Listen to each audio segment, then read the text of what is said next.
সূক্ষ্ম মাপ আঁকা না হলেও মোটামুটি আমরা বুঝতে পারছি আমি ফুটবল আঁকতে চেয়েছিলাম।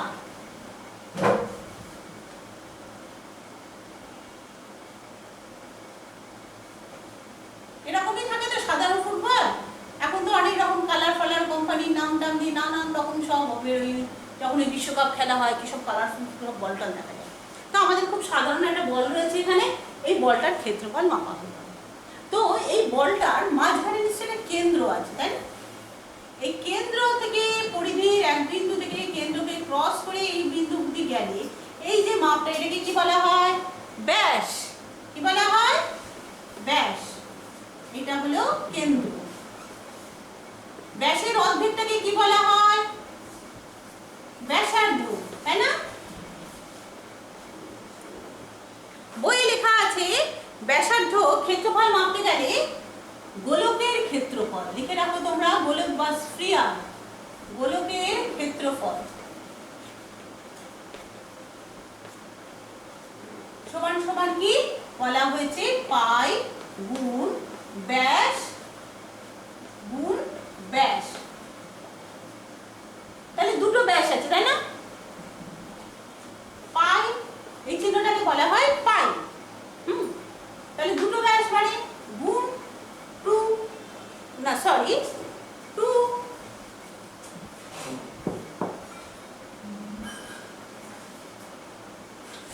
ব্যাস। তাহলে ব্যাসের অর্ধেকটা বলা হয় ব্যাসার্ধ। ব্যাসার্ধকে আমরা আরেকটা শব্দ দিয়ে চিনি, আরেকটা বর্ণ দিই, ছোট হাতের আ। তাহলে ব্যাস মানে হচ্ছে 2r গুণ 2r, আর মানে হচ্ছে ব্যাসার্ধ। 2 দুগুণে কত হয়? 4, তাই না? 4 পাই, আর দুটো আর আছে মানে r এর স্কয়ার। 4 পাই r স্কয়ার। এটা হলো কোনো গোলকের ক্ষেত্রফল নির্ণয় করা হয়। হ্যাঁ, তো আয়তক্ষেত্রের ক্ষেত্রফল দৈর্ঘ্য গুণ প্রস্থ, বর্গক্ষেত্রের ক্ষেত্রফল দৈর্ঘ্যের স্কয়ার, গোলকের ক্ষেত্রফল 4 পাই r স্কয়ার। ত্রিভুজের ক্ষেত্রফল কি? এটা বইয়ে নেই, তোমরা লিখে রাখো, ভবিষ্যতে লাগতে পারে। ত্রিভুজের ক্ষেত্রফল, ত্রিভুজের কোনো একটা তলের ক্ষেত্রফল, ধরো একটা পিরামিড আকৃতির কিছু জিনিস আছে বা কোনো একটা শঙ্কু আছে, সেই ত্রিভুজ, শঙ্কু বা পিরামিডের কোনো একটা তলের ক্ষেত্রফল।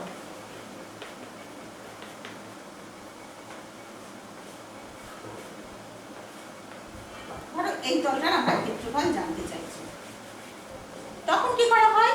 হাফ গুণ ভূমি গুণ উচ্চতা।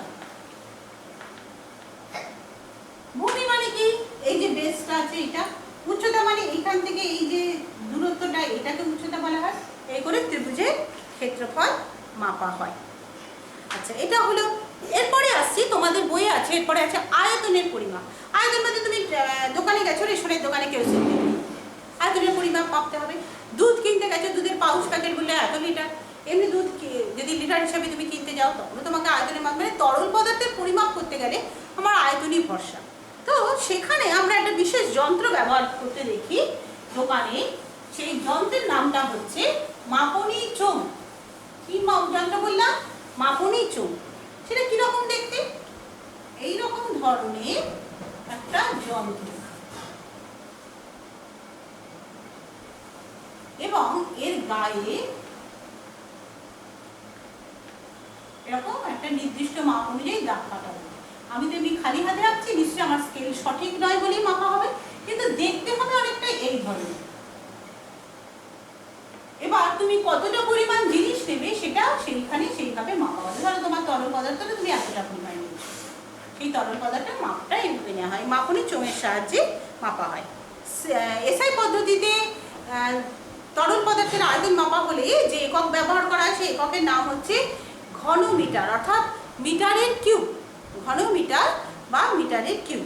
এছাড়া আরেকটা যন্ত্র ব্যবহার করা হয়, আরেকটা মাপ ব্যবহার করা হয়, একটা হচ্ছে ঘনমিটার বললাম, জনপ্রিয়। আরেকটা হচ্ছে সিসি মাপা হয়, সিসি দিয়ে একক হিসাবে মাপা হয়, বা কখনো লিটার দিতেও মাপা হয়।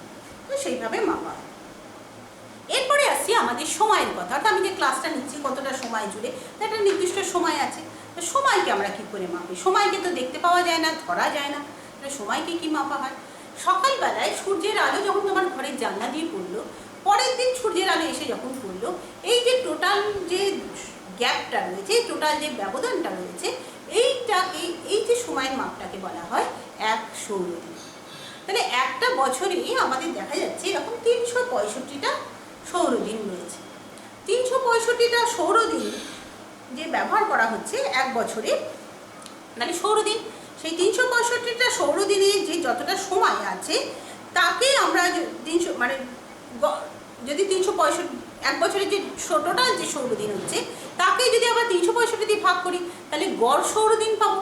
এবার গড় সৌরদিনকে যদি একটা সৌরদিনকে 24টা ভাগে ভাগ করা হচ্ছে, অর্থাৎ 24 ঘন্টায় একদিন, তো 24 দিয়ে ভাগ করা হচ্ছে, সেই 24 দিয়ে তাকে ভাগ করলে মানে গড় সৌরদিনে 1 ঘন্টা আমরা পাচ্ছি। এবার 1 ঘন্টা মানে 60 মিনিট, 1 মিনিট মানে 60 সেকেন্ড, এইভাবে আমরা বের করতে পারি।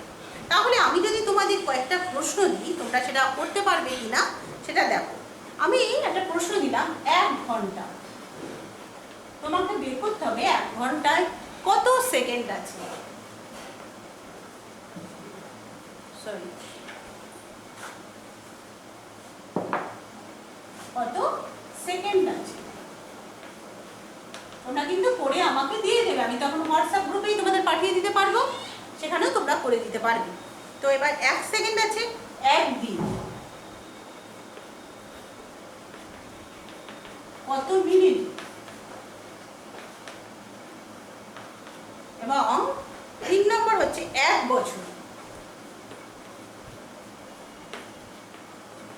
কত ঘন্টা। আগে বইটা ভালো করে পড়বে এবং আমার পড়াটা শুনবে, শুনে নিয়ে নিজেরা এই 3টে উত্তর করে আমাকে দেবে। এছাড়া আরও একটা কথা তোমাদের বলি, আমরা অনেক সময় মানে সেই ছোটোবেলা থেকে ঘড়ি আবিষ্কারের আগে থাকে বা তার উপরে থেকে যখন সময়ের পরিমাপ মাপ থেকে আমাদের নিজেদের একটা কিছু ধারণা আছে, ধারণা অনুযায়ী আমরা চলি। যেমন ধরো দিনের দিকে তাকিয়ে বলতে পারি মোটামুটি এখন কটা বাজতে পারে, এটা বলতে পারি। বা ধরো কোনো একটা ওজনের পরিমাপ হাতে নিয়ে বুঝতে পারি যে এটা 1.5 কেজি মতন ওজন হবে, বুঝতে পারি তো। তো বা রান্না করতে গেলে যে নানা রকম মশলা দিচ্ছি, যে এতটা পরিমাণ মশলা সবসময় কি নিত্যে দিয়ে মাপা সম্ভব হয়? আমার কিছুটা আন্দাজ মতো দেওয়া হয়। 10 জনের রান্না হবে কি 4 জনের রান্না হবে কি 2 জনের রান্না হবে, যে রান্নায় কতটা মশলা লাগবে না লাগবে সেটা আমরা নিজেদের আন্দাজ মতন ব্যবহার করি। বা ক্লাসে হয়তো দেখা গেলে একজনের গায়ে একটু গরম হয়েছে, হাত দিয়ে যিনি টিচার আছেন তিনি গায়ে হাত দিয়ে আমরা কেউ একজন দেখে বললাম যে এই গাটা গরম মনে হচ্ছে, 100 কাছাকাছি জ্বর হবে মনে হচ্ছে। এটা কিন্তু আমি মেপে বলি, একটা ধারণা বা আন্দাজ থেকে বললাম। হ্যাঁ, তা ধরো তুমি স্কুলে যাচ্ছ, একটু বেরোতে দেরি করেছো, তাহলে তুমি বুঝলে তোমাকে খুব জোরে হেঁটে যেতে হবে, তারপরে স্কুলে তুমি পৌঁছাতে পারবে। ধরো হাঁটা রাস্তাটা কথা বলছি, বাস টাসটা নিজেদের হাতে থাকে না, খুব সাবধানে চলতে হবে বাস রাস্তায়। তো যাই হোক, তো যে রাস্তাটা আমি নিজে হেঁটে যাব সেটাতে কতটা বেগ আমার বাড়ালে স্কুলের থেকে সুবিধা হবে যেতে, সেটাও আমি আমার আন্দাজ মতন করি। তো এইভাবে আমরা আন্দাজ বা ধারণা অনুযায়ীও কিছুটা মাপ বলতে পারি। এটা অনেকটা সময় আমাদের সঠিকভাবে পরিমাপ করলে যা হয় তার কাছাকাছি সময় যায়, কিন্তু এটা কিন্তু সব সময় মাপা যাবে না, খুব রিস্কের ব্যাপার হয়ে যায়। যেমন ধরো ঔষধপত্র দেওয়ার ক্ষেত্রে যতটা বলা হয়েছে ডোজ ততটাই দিতে হবে, ক্লোসিন দিতে হলে যতটা বলা হয়েছে ডোজ ততটাই, বেশি দিলে কিন্তু কিডনি বা লিভারের মারাত্মক ক্ষতি হতে পারে, বা কম দিলে সেরকমভাবে ওজন অনুযায়ী, শরীরের ওজন বা বয়স অনুযায়ী দিতে হয়, তো সেই অনুযায়ী হয়তো কাজ হবে না। বা ধরো কোনো কেমিক্যাল ল্যাবে কোনো কিছু জিনিস বানানো হবে, তার কতটা পরিমাণ কতটা পার্সেন্টেজ কী দিতে হবে সেটা ঠিকঠাক না দিলে জিনিসটা তো আমরা পাবোই না, সেই সব ক্ষেত্রে অবশ্যই সঠিক মাপ নিতে হবে। আচ্ছা, এ তো গেল আমাদের বস্তু কেন্দ্রিক পৃথিবীতে জড় পদার্থের পরিমাপ। কিন্তু সজীব বস্তু বা জীব দেহের পরিমাপ বা আমার বার বৃদ্ধি, আমি মানুষ, তো একটা ছোট শিশুর বার বৃদ্ধি, একটা বৃক্ষের বা একটা গাছের বার বৃদ্ধি, সেটাও পরিমাপ করতে হয়। তো সেইটা পরিমাপ করতে গেলে দেখা যায় যে সঠিকভাবে পুষ্টি যদি কোনো জীব ঠিকঠাক পায় তাহলে তার বৃদ্ধি স্বাভাবিক নর্মাল। কিন্তু যদি সে সঠিকের তুলনায় ব্যক্তিগত অতিরিক্ত ভোজন করতে পারে অথবা সে অপুষ্টিতে ভুগতে পারে, তাহলে তার যে বার বৃদ্ধি সেটা কিন্তু অ্যাবনর্মাল হয়ে যায়। তাহলে পুষ্টিটাও আমাদের সঠিক দরকার, সেই সঠিক পুষ্টির জন্য সঠিক আহার বিভিন্ন ধরনের ভিটামিন জাতীয় ফল, শাকসবজি এগুলো ঠিক ঠিক খেতে হবে।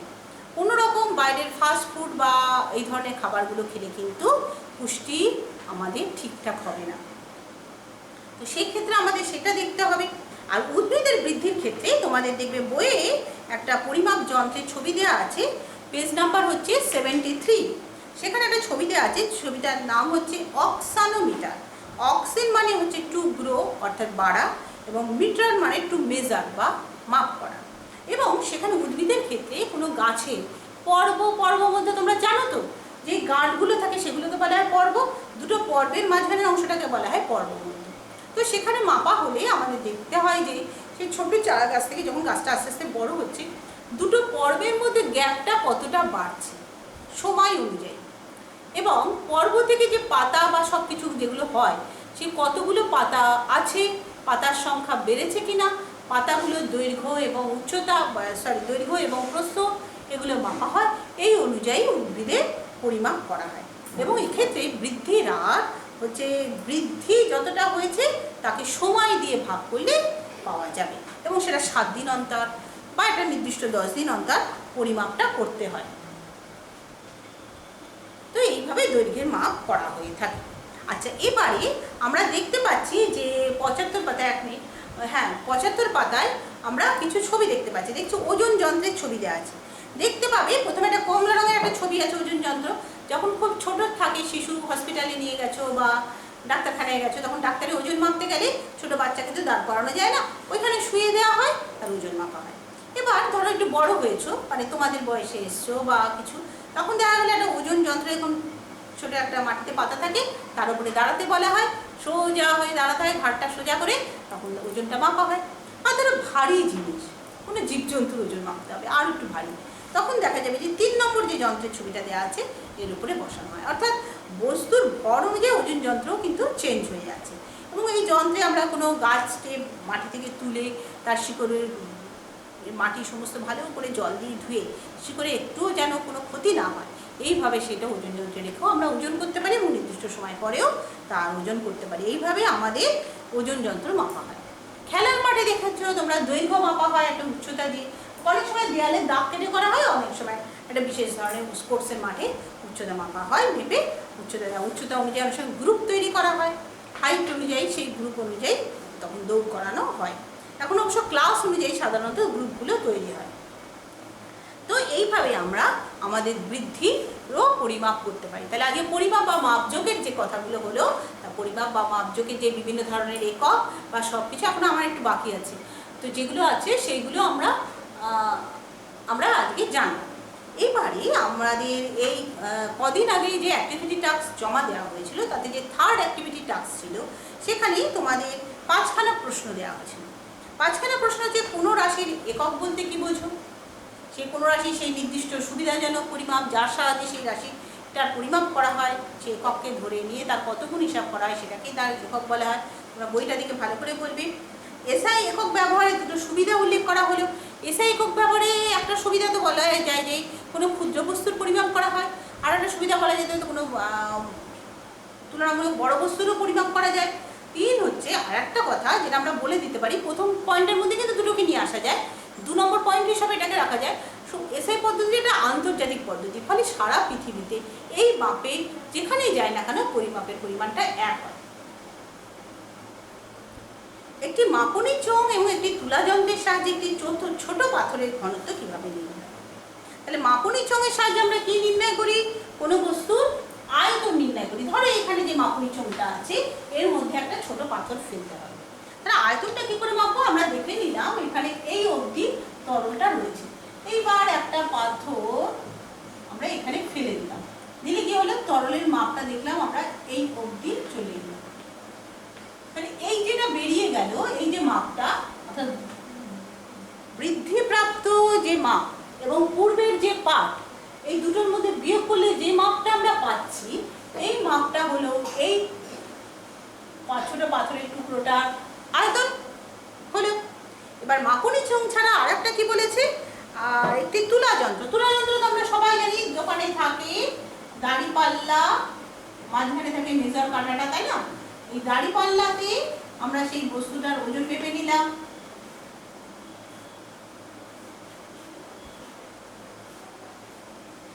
একদিকে বাটখারা, একদিকে বস্তুটা বসিয়ে তার ওজনটা বা ভরটা মেপে নিলাম। ওজন না বলে ভর মাপা বলবো আমরা, কারণ উভয় ক্ষেত্রেই যে পৃথিবীর দিকে আকর্ষণ সমান, কারণ দুদিকে ওজন, এদিকে সেই পরিমাণ বাটখারা রাখাবে, এদিকে সেই বস্তুটা রাখাবে, তাহলে এই দুটোই পরস্পর কেটে গেল, বস্তুর ভরটা পেয়ে গেলাম। তো এবার সেই ভরটা পাওয়ার পরে বলছে যে ছোট পাথরের ঘনত্ব কিভাবে মাপবো। তাহলে আমি তোমাদের একটু আগেই বলে দিয়েছি, ঘনত্ব মাপতে গেলে কি করতে হয়, ভরকে আয়তন দিয়ে ভাগ করতে হয়, তাই না? তাহলে এই যে ভরটা পেলাম, কে ভাগ করব আয়তন দিয়ে, তাহলে সেই পাথরের টুকরোটা ঘনত্ব আমরা পেয়ে যাব। পাবো তো? এবার 4 নম্বর প্রশ্ন বলেছে, একটি লোহার বলের ব্যাস 10 সেন্টিমিটার হলে বলটির ওপরের তলের ক্ষেত্রফল কত তা নির্ণয় করো। আমি এর আগেই বলে দিলাম, ফুটবল দিয়ে বলেছিলাম ব্যাস বলেছে 10 সেন্টিমিটার, তাহলে ব্যাস যদি 10 হয়, ব্যাসার্ধ কত হবে, তার অর্ধেক 5 সেন্টিমিটার। ফর্মুলা কি, 4 পাই আর স্কয়ার, তাই না? তাহলে 4 পাই মানে হচ্ছে 3.14, তাই না? এক মিনিট, পাই মানে হচ্ছে একটি সংখ্যা যেটার মান হচ্ছে 3.14 এবং আর স্কয়ার, আর কি 5 সেন্টিমিটার, ব্যাসার্ধ 5 ইন্টু 5 স্কয়ার।